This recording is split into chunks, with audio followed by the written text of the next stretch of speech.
बिना नेता के रूम के बगैर 90% महिलाएं राजनीति कर ही नहीं सकती।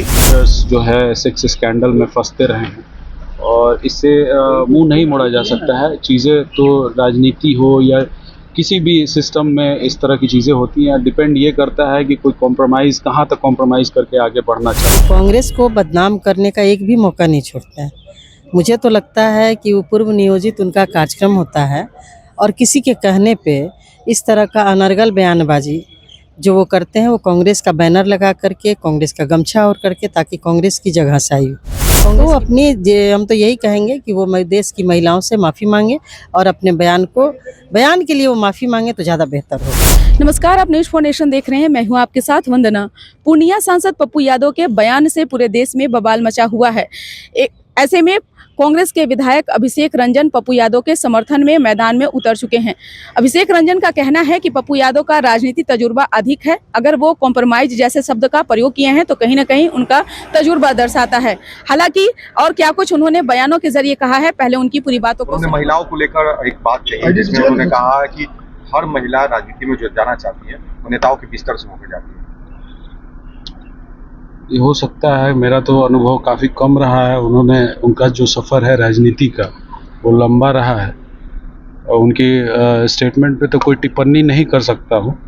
और बस इतना ही कहना चाहूँगा कि हर व्यक्ति अपने जीवन में कुछ ना कुछ कॉम्प्रोमाइज़ करता है आगे बढ़ने। हो सकता है कि कुछ लोग कॉम्प्रोमाइज़ उस स्थिति के जो कॉम्प्रोमाइज़ का जो स्थिति है उसमें जाके आगे बढ़ने का रास्ता अख्तियार करते हों। ये उनका अपना निजी स्टेटमेंट है, उस पर कोई टिप्पणी करना महिलाओं को लेकर उन्होंने खासकर कहा है महिला कॉम्प्रोमाइज करके ही आगे जाती है नेताओं से। नहीं, ये तो सरासर आप नहीं कह सकते हैं। और हमेशा तो ऐसा आते रहा है कि राजनीति के गलियारों में महिलाओं के शोषण की चर्चाएं हमेशा होती रही हैं। तो इस संदर्भ में उनका कहना होगा, इस पर विशेष जो है प्रकाश वही डाल सकते हैं। 24 तारीख को जो भी इतना निजी राय था और लगातार आप देखिए तो राजनीति के गलियारों में महिला शोषण की चर्चाएं आम हैं।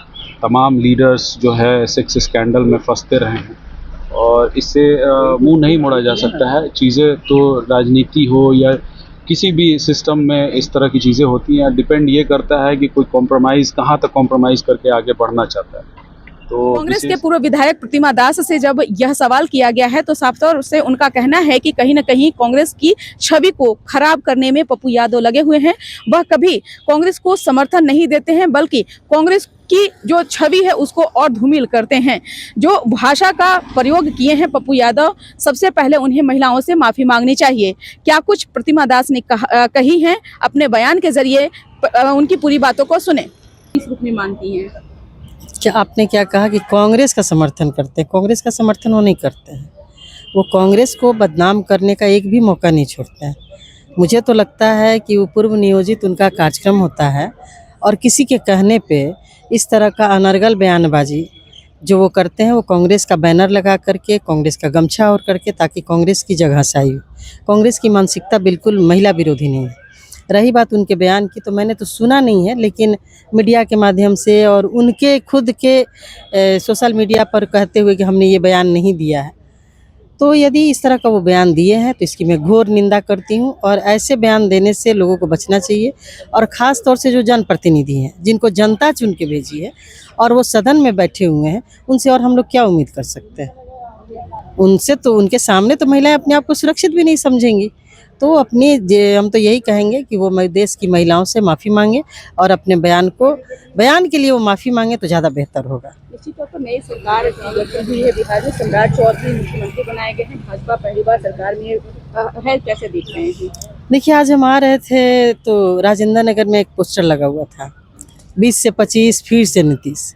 तो ये भी एक जुमला ही निकला और बिहार के लोग, बिहार की महिलाएं, जो जीविका दीदियां थीं, जो दबी कुचली महिलाएं थीं, जिनको 10,000 रुपया दिया गया था कि आपको सरकार बनेगी तो 2-2 लाख रुपए रोजगार के लिए दिया जाएगा। खास तौर से हमारी बहनें ठगी हुई महसूस कर रही हैं कि हमने जिसको मुख्यमंत्री के रूप में चुना, जिनको वोट दिया, उनको हटा करके बीजेपी वाले सत्ता हथिया लिए हैं। और ये जो स्लोगन था, ये भी एक जुमला निकला। आपने क्या कुछ कहा, अब देखना होगा कि आगे अभिषेक रंजन के बयान से क्या राजनीति बवाल में जो है बवाल मचता है, और वहीं कांग्रेस की छवि को जिस तरह से धूमिल करने का काम अभिषेक रंजन और पप्पू यादव जैसे नेता कर रहे हैं, तो कांग्रेस की प्रतिष्ठा कैसे आगे जो है बढ़ सकेगी। इसका बस इतना ही। बने रहिए न्यूज़4नेशन के साथ। धन्यवाद।